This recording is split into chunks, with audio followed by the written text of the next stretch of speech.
The all-new BMW X5. Here I'll show you different colors, trims, exterior, interiors, all the different powertrains. We have them lined up right here, special interior deep dive, and we will take it on a spin here for the very first time, both the combustion engine and also the all-electric version here today. And I have to say something up front about the iX5, the electric one. We will drive it today and do a first consumption and real-world range test. And even me, it doesn't happen so often, I'm extremely surprised about what we can score up. It will be really crucial. Soon more about that. And later to come, a very interesting interior inside, different trims, different colors. Also here these M Sport, sporty seats, Alcantara, Veganza combination, all the details very soon. With Thomas and Autogefuehl의 in 4K, full screen, full length. Let's go with the different powertrains and the different looks on the exterior. And if we begin on the right side, the right one here is the plug-in hybrid model and also the M Performance model. You have the plug-in hybrid as a normal plug-in hybrid and then the M Performance plug-in hybrid with even more power. The latter version will not be available on the North American market. Why? The M Performance model there will be predominantly the V8 pure combustion engine, which is to come later as well. Interesting difference is that when you have a combustion engine, petrol, diesel, petrol plug-in hybrid here, you have the opening here in the top part in the front. The lower one is always there, in this bar as well. But here the top opening, there you can see that's the combustion engine model. And here the M Performance model, here has this light strip that goes here horizontal. You have the iconic glow, and depending on what you have, M Sport Pro or here the M Performance model, have it also here darkened out. It's also different. Tanzanite blue is this very vehicle color. And you can see already if you have the M Sport pack, you get a lot of high gloss black here. This one here you can see is, guess what? Yes, the all-electric model, because there, this area is completely closed. That's the only thing where they differentiate. And here you can see that this does not have the same light appearance like the M Performance model there. So it's always like base model, M Sport Pro, and then the M Performance models, which also have really more power under the hood. So the all-electric one, soon all the facts and figures about that one. We have a separate piece inside then with this car here very soon coming up.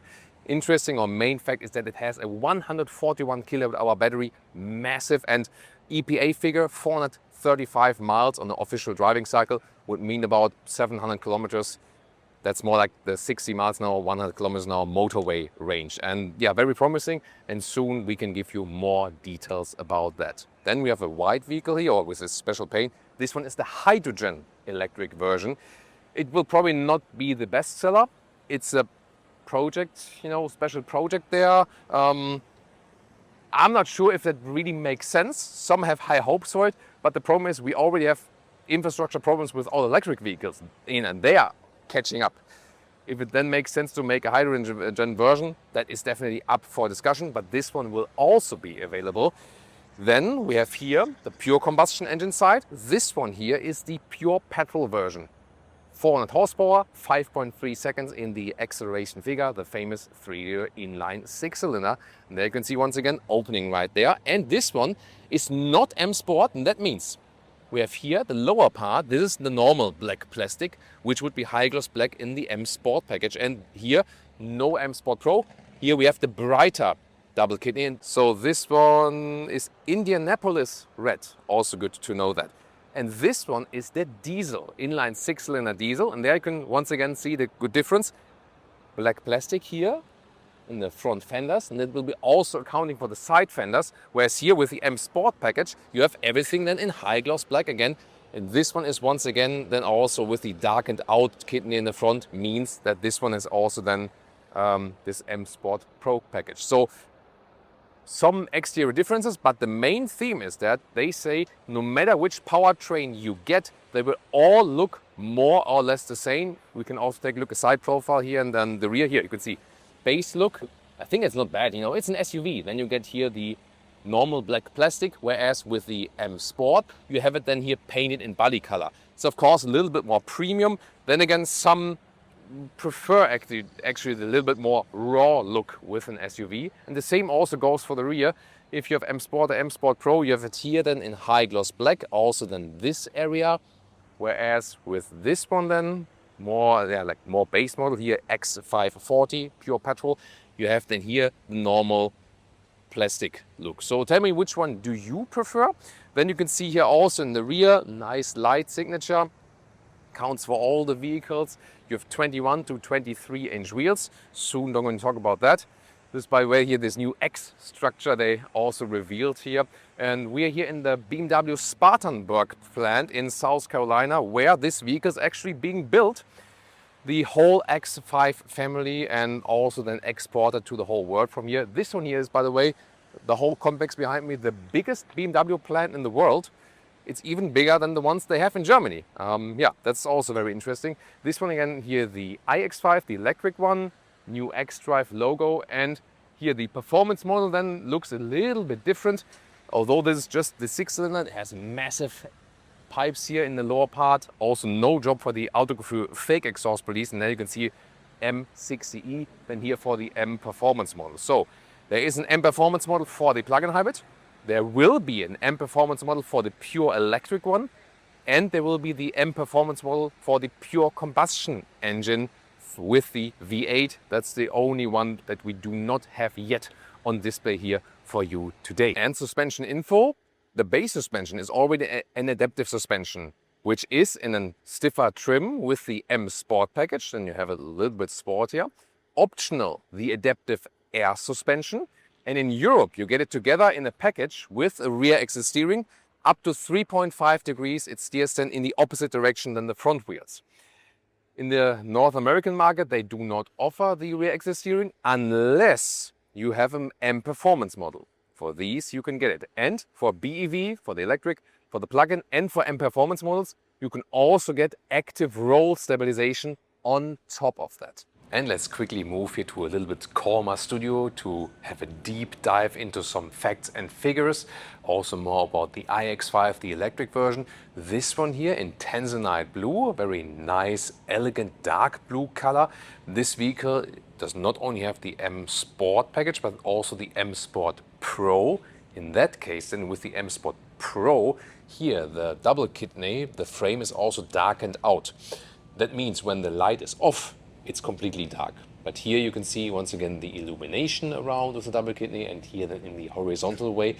The X here, you can have it like this. If you don't like the X, you can also delete the X signature, so to speak, and only have the diagonal bars. Only the indicators or hazard lights, they will always be in the X shape. The M Sport and M Sport Pro have the black contrast here in the lower part. Otherwise, in the base version, it looks then a little bit different.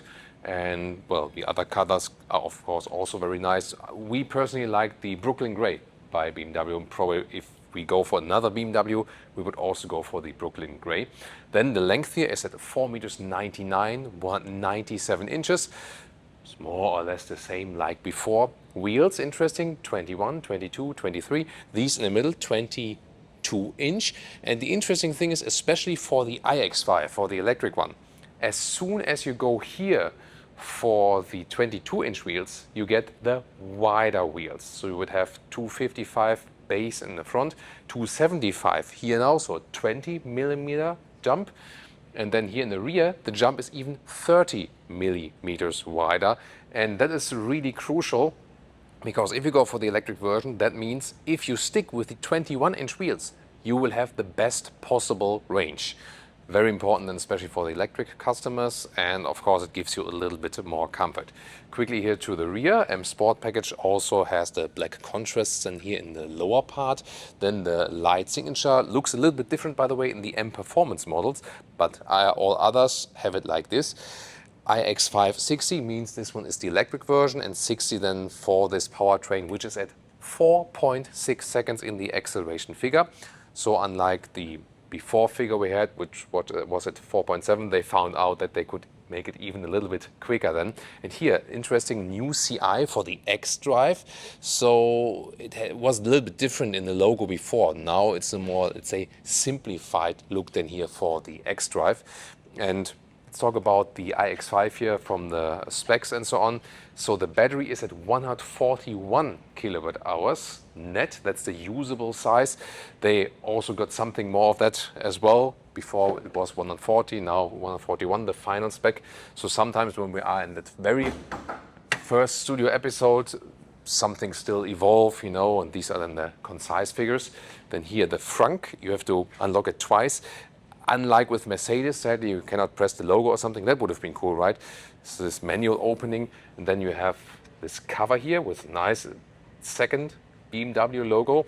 The inside quality, this will be changed. This is still a preliminary car basically, but here you can house a charging cable, but actually not much more. So there, for example, Mercedes offers a better frunk solution. Then about charging, so they could make the DC maximum charging figure now up to 460 kilowatt. That's of course pretty cool. Yep. Pressing here, electric charging flap. This is here the US spec. Otherwise you would have to split that in AC and DC for the European market, for example. AC charging is up to 22 kilowatt. That is also standard. And then, as I said, 460 kilowatt DC charging, 10 to 80% state of charge in 23 minutes. And that is really cool here for such a large battery at 141 kilowatt hours. As for the promised range, so the official WLTP EU cycle is 845 kilometers. That one, however, is not that realistic. It would be realistic in city traffic. Well, city traffic is a realistic case, so the official thing when you usually drive the car could maybe work. But it's more important to have a range figure on the motorway. And the EPA figure, the US cycle, is at 435 miles, which would translate to 700 kilometers.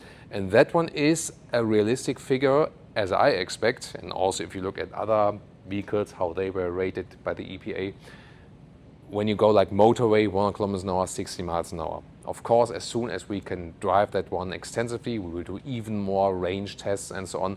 But I think if we can somehow calculate with motorway driving with some 600 kilometers plus maybe, or some 400 miles plus, that will be a realistic thing here for the BMW iX5. So it will be a game changer here in this not only SUV, in general, the large EV segment. General large EV. Big discussion at the world premiere, of course, about the door handles. And there are some things about these doors and the windows that are standard, some things only for certain powertrains, and some things are optional. Let's bring some logic in that. So first of all, you will always have these door handles on the top part here. Similar to the Volvo EX60, but not the same. When you have the automatic doors, like this vehicle is equipped to, that's an option, the fully automatic doors. Then you can press from the outside, that would be one solution. You can also press again to close it. But you can also pull, that's also possible, like a little bit here, and they also open automatically. And you can also press on the inside, that will also work. If you don't have the fully automatic doors, and honestly, I don't need them, so then you just pull here and pull them open like this. At least I have to say, in contrast to these flush door handles that disappear, they are always there. I'm more a fan still of the classic door handles, the very classic ones. But if I have to choose between the flush door handles and these, maybe these are even handier. We have to see about that in daily use. And in case of everything is failing, these are still somewhat manual, because like when you would really like when the electrics are off, then you could, like really pull them out and they would mechanically move. It's also interesting to know. What they have standard is soft close. Here it's hard to show you because they are fully automatic and then they move at somewhat, so I have to be very gentle. So here the last bit, here the soft close, that is actually also standard for all models, even if you don't have the fully automatic doors. And now it gets even more interesting. So I'm also a fan of laminated windows, of these acoustic windows, and we have them here actually in the front. You can see this thick one here. And we also have them, was that in focus? Did that work? Yeah. Good camera, and good camera woman, of course, even the best one. And here then in the rear, also lamination. And that is standard for the electric, the BEV, the iX5, the plug-in hybrid model, and for the M Performance models. And the M Performance models, There will be an M performance for the plug-in, for the electric one.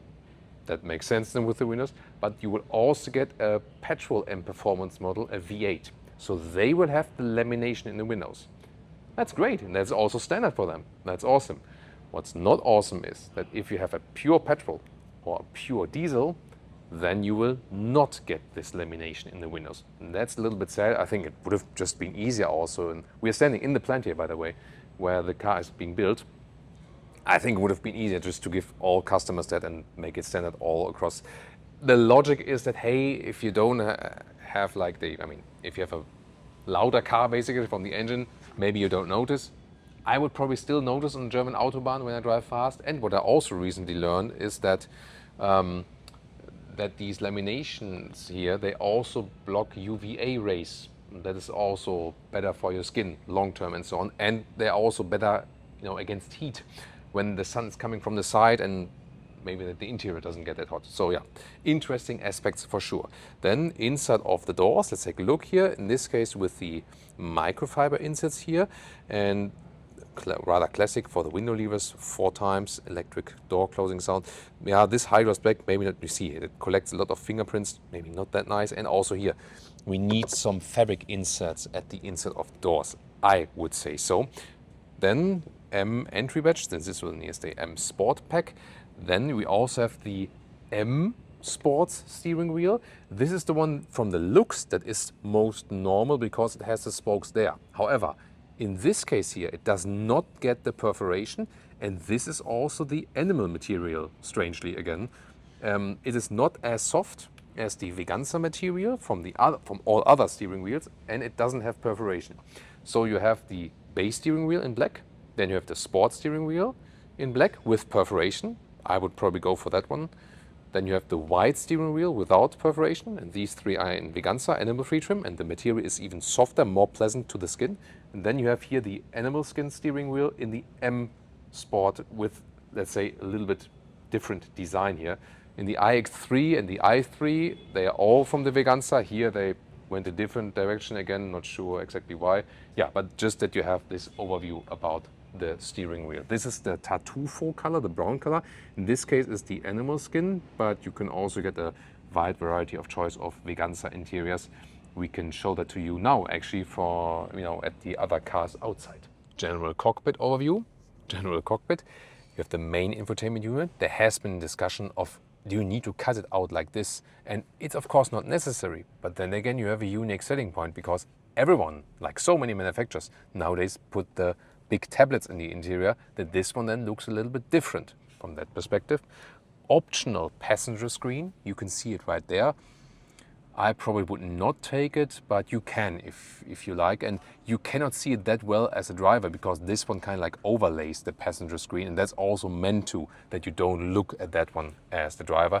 And then in the very front you have the panoramic vision, so the digital instruments move further away in the long focus, and that is good, that is formed for this function. And you also have, if you like here, a head-up display that you can still see like in a very long focus. This is like the basic logic.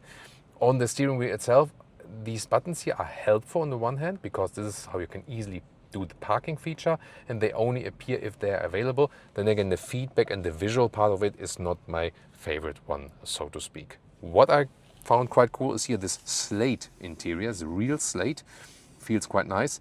In this very interior, what I found a little bit irritating is the 2 different colors of brown with the microfiber and the animal skin. Yeah, maybe not my favorite one, but as I said, there are plenty of other choices. And now here, super interesting, these here are the seats that come standard with the M Sport pack. So the logic is as follows. You have a base seat that is called the Sport seat, the one you can see right here.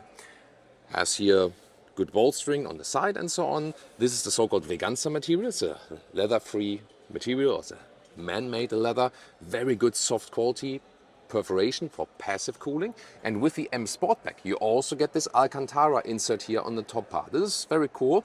And I talked to the project leader just now, and he says that actually the seating depth right here at the crucial sit bone area will be the same for the base sport seat and for the optional multifunctional seat, which is also available with Veganza and also with animal leather, so both are available with both seats. And the difference is more the functionality. So here, for example, here the length here in the front part, this is manual with the sport seat, with the base seat. This will be electric with the multifunctional seat. And also here, the head restraint is manual up and down, and this will be electric then with the multifunctional seat.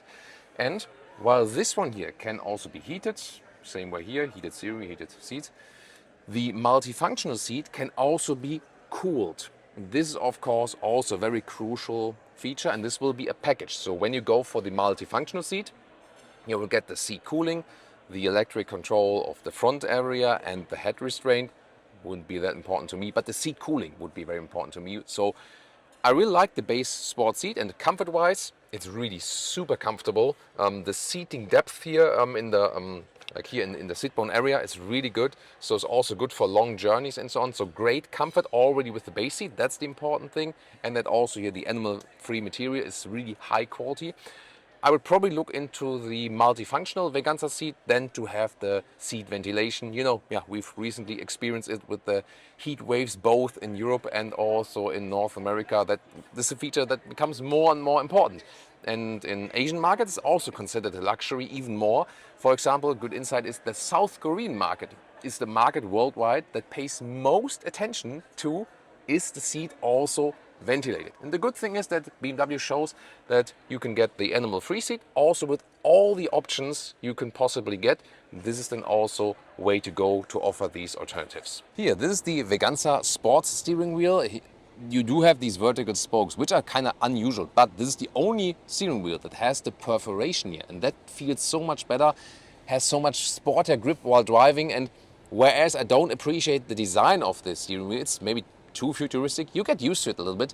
I really love here the material, the Veganza material when it's animal free, and also here how you can grab in with your thumbs is awesome to control the vehicle, and it teaches people to go 3 o'clock, 9 o'clock. So in this case, probably that would be my steering wheel. And one more trim here for you, Vancouver green on the exterior. This one here also in the base trim, where you can see also the normal plastic fendering. But the contrast to that is that we here have the largest 23-inch wheels. But then again, the non-M Sport trim, you can see it right here. And the interior trim here, yeah, the automatic doors, they have the sensor that they won't open then. So here we go. This is the sports steering wheel once again with the perforation in Veganza, and then these also the Veganza seats, full Veganza, where you don't have the Alcantara on the top part like in the M Sport, but here all the way covered. Then the perforation here with the passive cooling, active cooling once again only with the multifunctional seat. This one also once again with a manual lengthenment in the lower part. And here you have this brown color, so different colors are available just to show you even more trims than that you also have the choice. To the trunk or the boot, 655 liters for the iX5, 650 liters here for the combustion engine. Only the plug-in hybrid would have a step right here with then 525 liters. So the plug-in hybrid loses capacity in height. All others are more or less the same. Here also fits in underneath. Then this one here is a manual roller like this, but it's fine. Also is sliding on this part here. Then we have the measurements in the width here. We are at, it's like 1 meter 1043 inches, very wide. It's also different to the iX3, for example. Then here we have a length of 1 meter 5 or 42 inches. Underneath here with the combustion engine, we can fold this one up, but the also the iX5 has a little bit space underneath it. This also looks like that it could fit some replacement tires, maybe. And this is also being held up here. That's also a very interesting part. There we go. No remote folding here, however, but you can reach over like this and like this. There's also no cargo position here for the seats whatsoever. Then we have here in the height, we are at 29 inches, 74 centimeters. And the absolute, the total length here, we are at 74 inches or well, almost 190 in meters. Let's start driving with the petrol 3-liter 6-cylinder, and here sport mode from 30 to 45 mpg. That's it. Yeah, that was quick. Here with 400 horsepower, 5.3 seconds 0 to 100 is the acceleration figure. And we're going to try to experience how different is it from the previous generation X5. We know this engine, of course, has been refined. New suspension, of course. new axle and everything. Here we're driving the air suspension. If we are in that sport mode here, we also have a sportier setup. We have it in combination here with the 22-inch wheels. These are already the larger wheels in the width, so they're wider. And the 23 would then also have a different diameter. Let's see how they also drive then. And it's still here relatively flat at the moment. Sport suspension then here in the setting is still fine. You can do a lane change here. Let's see here how the car is shaking up or not shaking up. Really stable. The steering has actually been fine-tuned as well. So that's also something that we experience, for example, from combustion engine X3 to iX3. The steering now is a little bit more precise, you know. And what I also like is here when we go to the different modes. Here, for example, in the personal mode, it's very important to me as well, and I know a lot of you guys have been asking for it. I can configure my personal mode, and then, for example, say chassis, so the suspension to soft. That works both when you have the standard adaptive suspension, but also the air suspension. But then the steering to sport. So here in the sport setting, I have a little bit more feedback then. It's not so much like steering through thin air. Let's see the difference here. It's a little bit softer, but still it's soft. But right, left, okay. Yeah, we're going on a test route here now. This is still a prototype vehicle. I also have a test engineer in the rear. Leah has the front seat as always. And now we can go for the next corner very soon. Here also very smooth braking, and also how the gears are being shifted down. That's always very important to me when driving combustion engines, because sometimes you have setups and when you like approach the next red light and you reduce speed, and sometimes you get, and that's not happening here. That's to me very important to have this smooth driving feeling with the combustion engines. So here you can live with both setups. Probably Leah's setup would be to have it on the comfort steering, and my setup would be here on the sport steering. And I would also keep the chassis to comfort. You do feel a notable difference when you set it to sport here now, then like these very small movements of the vehicle. You feel like some small bumps in the road.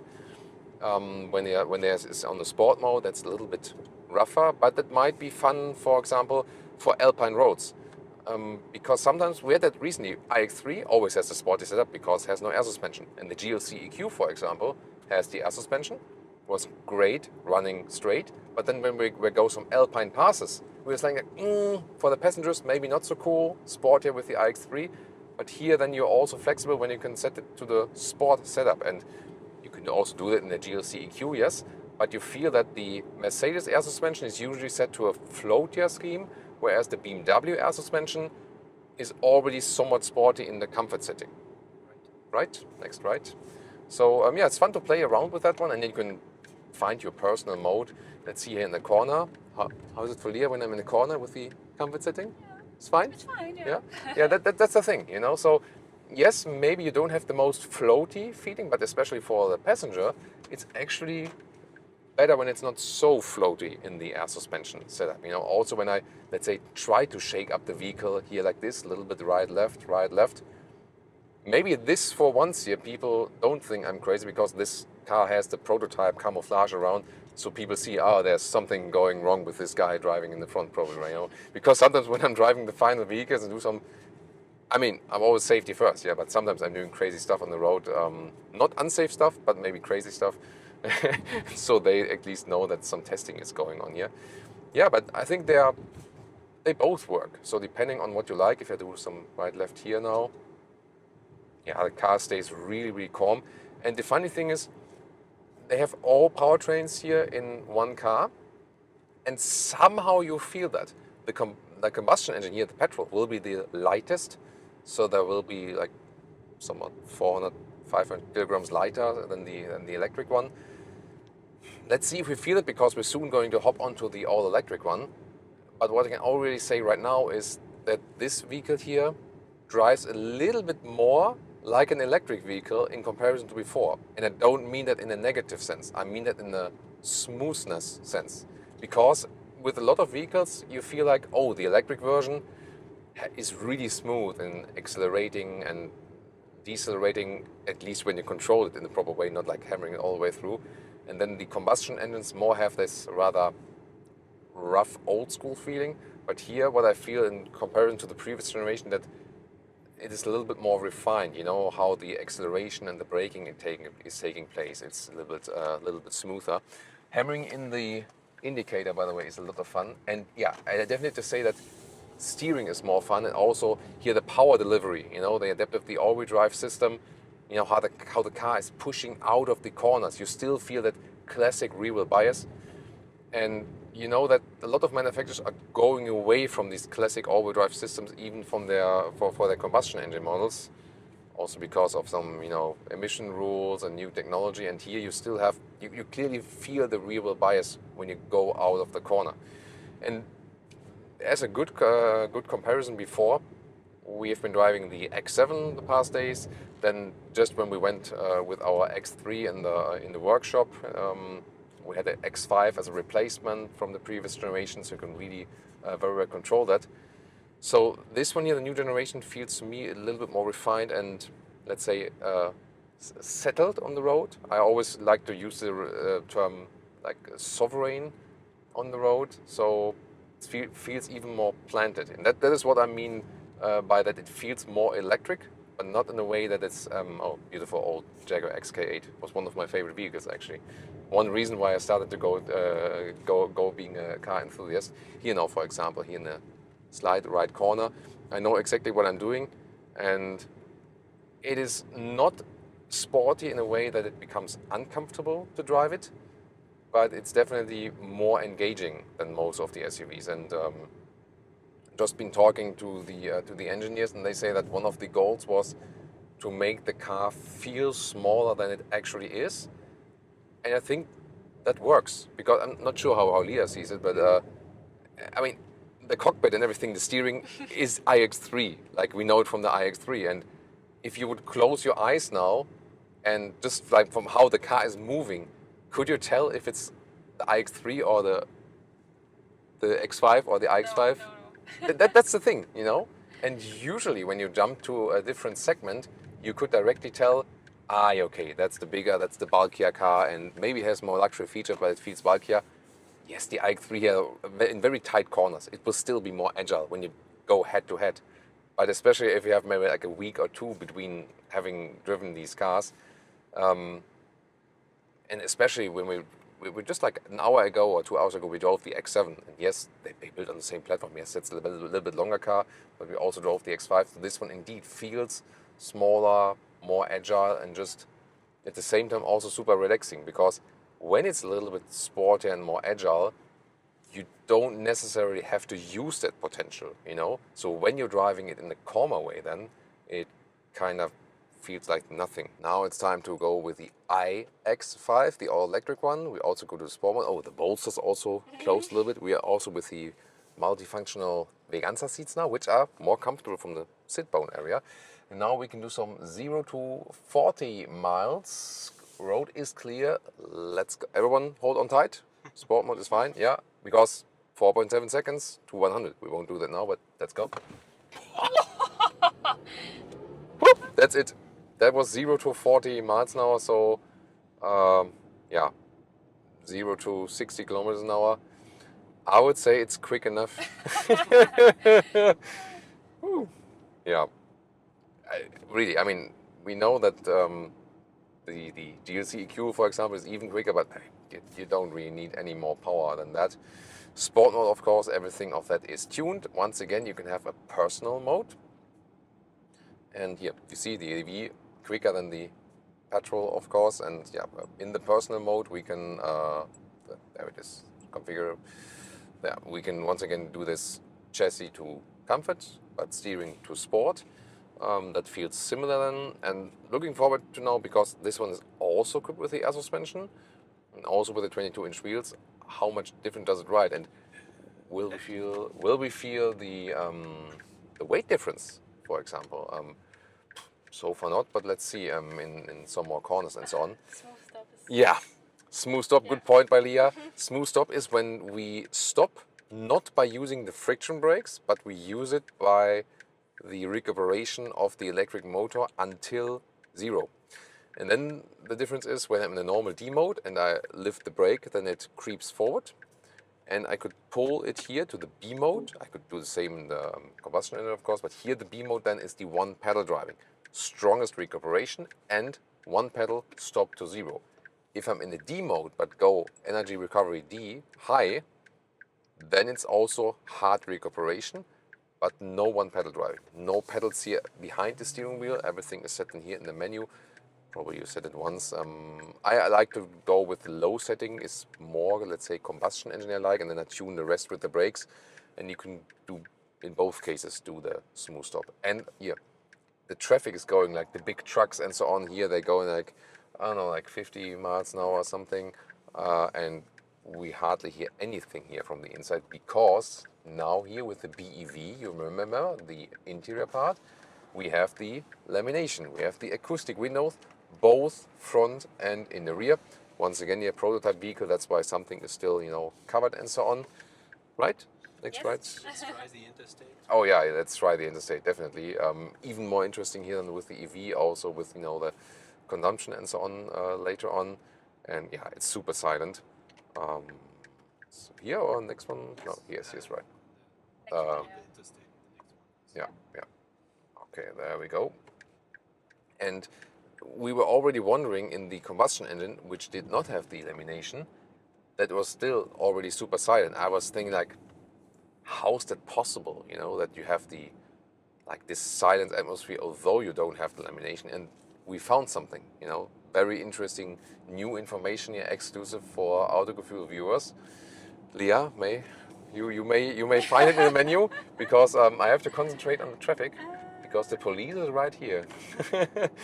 So we have active noise cancellation here. And now the even better thing is, we had the discussion in the Volvo EX60 lately, that the noise reduction is so strong that it's sometimes unbearable if you're sensitive. Here, you can deactivate or activate it on demand. You can choose if you want to have it. And first of all, it's not that extreme like the Volvo setting. So it's not, because in the Volvo EX60 I felt like, it's like someone is like sucking a vacuum away from your ear. Here it's super silent, but it's pleasant. And it's like the setting in the EX90 or in the Polestar 3, where they also have that, but not so extreme.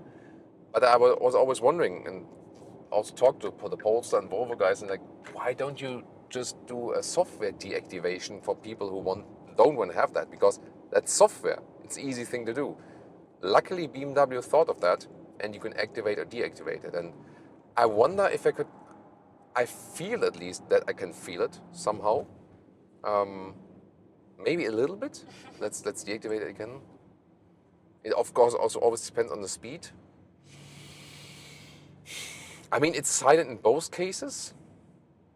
I would say, because I'm very sensitive to this issue, that maybe you feel it a little. You can turn it off. Yeah, I think honestly, I mean this one, especially with the lamination, with the BV and the plug-in hybrid and the M Performance model, you do have always the acoustic windows.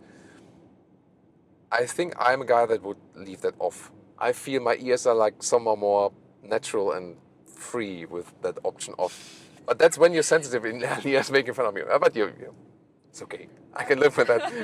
Is the hands-free working? Is the hands-free already working? We can try it. We can try. Let's see. Assisted driving activated. Let's see. Depends a little bit on the... Say, yeah. There we go.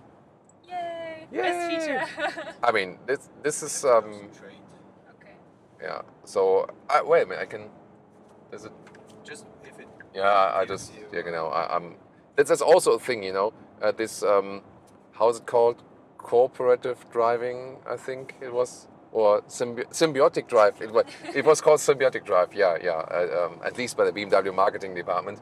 But what do they mean by that? Exactly situations like these, like, you have all the assistance systems in, and then you decide, you know, I want to do a maneuver myself, and then you don't have to, like, you know, rip the steering wheel off, or the car is saying, like, no, I don't want to do that. You can have this very smooth transitions between, now all the systems are in, and then you can take over again, and then you can go seamlessly back to the assistance systems. And so far, only BMW does that. Let's see if think it should be. Yeah. that looks good. And yeah, I mean, it's really It's awesome. flawless how the car does that. And it's also relaxing. We have tested in the iX3 on long motorway drives. You can have your shoulders relaxed and let the shoulders just hang down.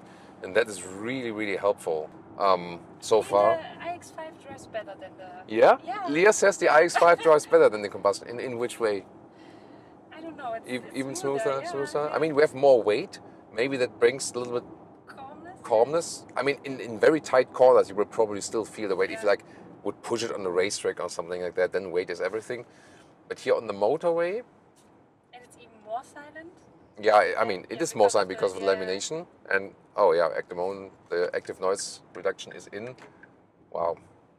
I mean, we're driving 60 miles on the motorway. You It's like it 10, feels yeah. like I'm just turning the car around on the parking lot or something. And because the assistance systems are working so well, I always tend to activate them really. And it's so far only in the iX3 and maybe in the iX as well and here that I constantly turn them on. And most other cars, like, I'd rather do the driving myself. Or when I have the assistance systems test and then Leah says, okay, Thomas, you're done. Now please drive yourself again because you can drive the car smoother. And here the new BMW assistance systems are the only ones where Leah says you can have them activated and you still feel fine and trust the car also when you're like a passenger. That's really something. And you can really relax again. Yeah, something indeed. The Veganza seat here has more soft seating depth.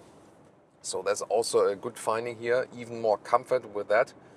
I hate these US mirrors, by the way. Like the regulations that they're just too close. Like the European mirrors. They give you a better overview. At least like from the driver's mirror. And then you always have like the objects in the mirror are closer than they appear on the passenger side. That's also a little bit irritating. But every country has its strange regulations. In Europe, the lighting regulations are fiercer than again when it comes to illuminated logos. Then again, the US has fiercer lighting regulations when it comes to high beam.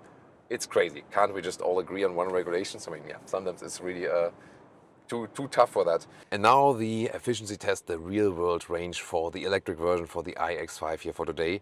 Very good conditions here. We retried like this 60 miles an hour, 100 kilometers an hour on the motorway. And then we're at 35 degrees Celsius, 95 degrees Fahrenheit, which is great for electric vehicles because the climate cooling down doesn't make so much difference. The air is thinner in these hot temperatures and the battery doesn't need to be heated. And at that point, probably also doesn't need to be cooled. So it's really optimum case for that. And it's even better than expected. Yes, these are optimum conditions. So when you drive faster and when it's colder, it will be less. But here in this case then, in this temperature at that speed, 18 kilowatt hours on 1 kilometer, that's 3.45 miles per kilowatt hour, would mean a realistic real world range, no fake, of 780 kilometers or 490 miles. That's even above the EPA figure. And that means that when it's, let's say, a little bit colder, it will easily reach the realistic EPA figure. And then, of course, we have to see when it's much colder, and also when we go German Autobahn and go like 80 miles an hour, 90 miles an hour, 130, 140 kilometers an hour, it will be lower, but it still will be much higher than many other, than probably most other EVs overall. So this is rather a case of you charge at home and you don't even care about that it charges fast because you don't need to recharge anywhere. You just recharge at home and then at destination, or you drive somewhere, drive back to where you live and recharge there again. And of course, even more extensive tests than soon on the German Autobahn. As soon as we can do that, any questions you might have, we can also solve with the next driving pattern here of the iX5. But this is already, this is really game-changing. Very much looking forward to your comments, of course. What about the pricing? So the North American prices in US dollars, they are without VAT, so they seem a little bit more distant even to the European prices. But cars are also cheaper here than in Europe, definitely.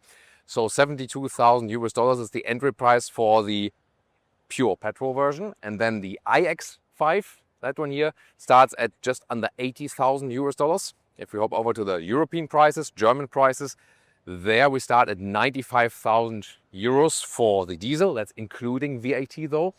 Then we are just under 100,000 euros for the petrol and The iX5, the all-electric one, is a little bit over 100,000 euros, which is kind of critical for the special taxation rule, for example, in Germany. So we're gonna maybe talk with our German friends about that. Yeah, and then the question is how much extra price goes there on top? This generation already has a lot of serious production equipment in comparison to the previous one. So if you want to spec a nice one, you can maybe add some 20,000 euros max. So the price difference from base to top version should not be as large as with the previous generation. So when you somehow calculate it with about maybe $100,000, 120,000 euros list price, then you're basically finished full spec. Still not a cheap vehicle at all. But it will be very interesting because this one here does deliver more than the X3 or iX3 as for luxury features, air suspension, rear exit steering, lamination in the windows, cooled seats and so on. Then again, against the GLC EQ, for example, or GLC in general, because that sits now a little bit between the segments. This one then will be then, of course, priced higher than the GLC EQ also when we think about the electric version. But definitely will be interesting to see this fight between the different segments and between the different manufacturers. And we'll keep you updated with that with much more interesting videos. Thank you so much for tuning in. And best greetings, of course, also here, especially to our US friends where we filmed our episode here today. Yeah, around the birthday of the States as well. So happy 4th July as well.